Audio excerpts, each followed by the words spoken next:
Hello मित्रों, केम छो?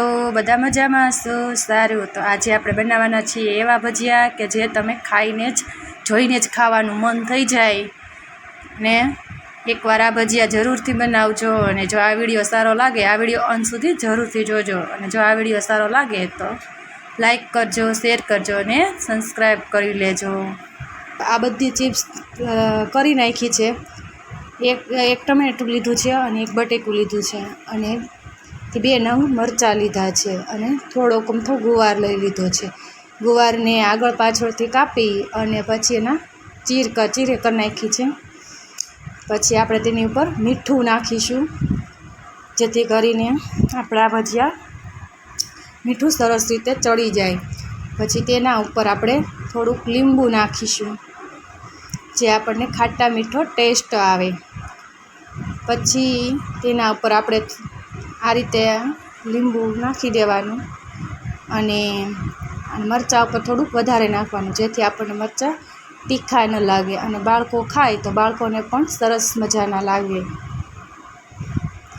તો આપણું લીંબુ અને મીઠું નાખી દીધું છે। હવે તેનામાં આપણે થોડોક લોટ વેરતા જઈશું અને મિક્સ કરતા જઈશું। આ રીતે આપણે બધા જ મિક્સ કરતા જઈશું। જો આવી રીતે પહેલાં બધો લોટ વેરી દેવાનો, પછી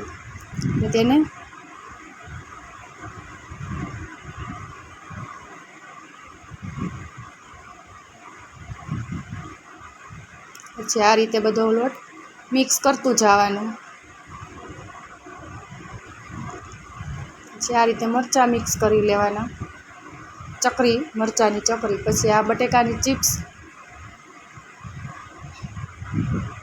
પછી આપણે આ ગુવારની ચિપ્સને આવી રીતે મિક્સ કરી દેવાની લોટમાં।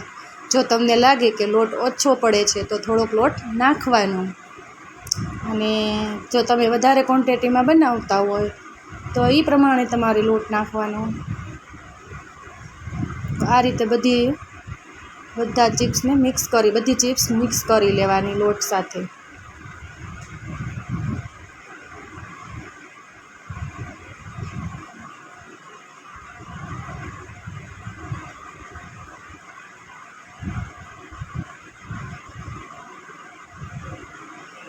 હવે આપણી બધી ચિપ્સ લોટ સાથે મિક્સ થઈ ગઈ છે।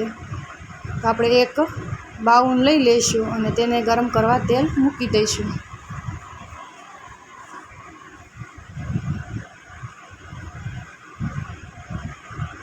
આપણું તેલ ગરમ થઈ રહ્યું છે।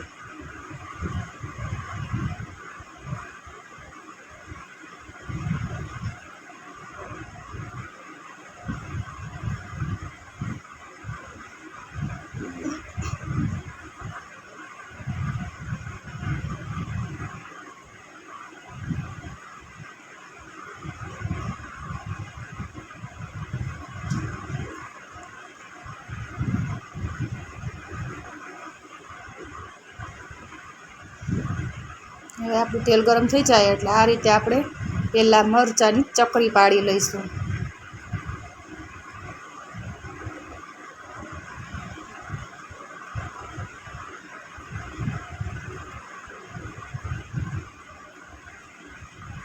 આવી રીતે આપણી મરચાંની ચકરી બની જાય તેને આપણે ક્રિસ્મી બ્રાઉન કલરની થઈ જાય ક્રિસ્મી એટલે તેને કાઢી લેવાની।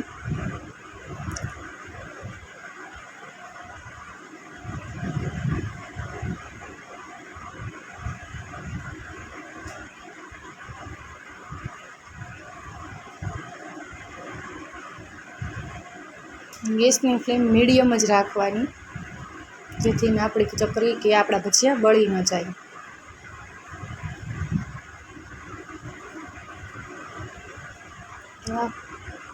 આવી રીતે વચ્ચે વચ્ચે હલાવતા રહેવાનું।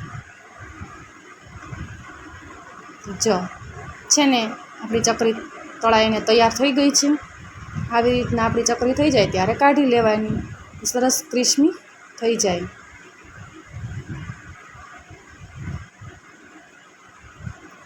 પછી આ રીતે આપણે ટમેટાની તળી લેવાની ટમેટાની ચિપ્સ।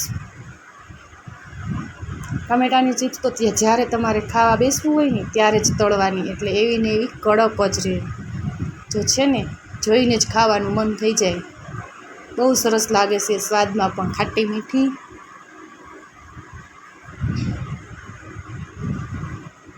પછી આપણે ગુવારની ચિપ્સ પાડી લેવાની. ગુવારની ચિપ્સ પણ બહુ સરસ લાગે છે ખાવા ટાણે, અને તમે સંભારામાં પણ ખાઈ શકો છો. છે ને જો મસ્ત ક્રિસ્પી થઈ ગઈ છે એ ગુવારની ચિપ્સ પણ. હવે આપણે બટેકાની ચિપ્સ પાડી લઈશું. તો આવી રીતે આપણે બટેકાની પણ ભજીયા પાડી લઈશું, કરી લઈશું.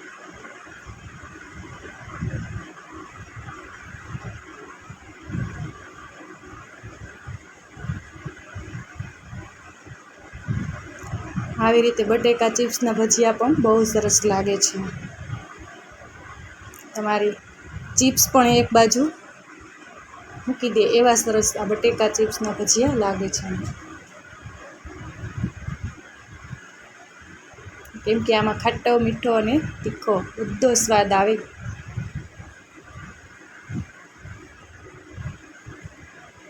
છે ને. આપણા બટેકાના ભજીયા પણ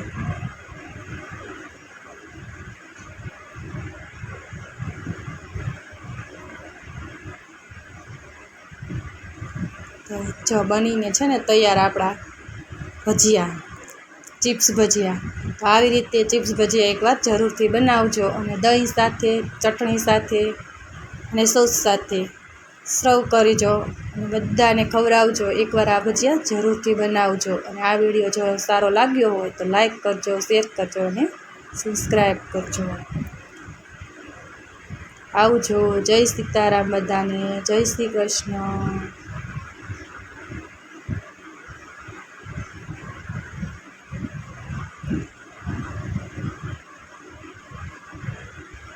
તો છે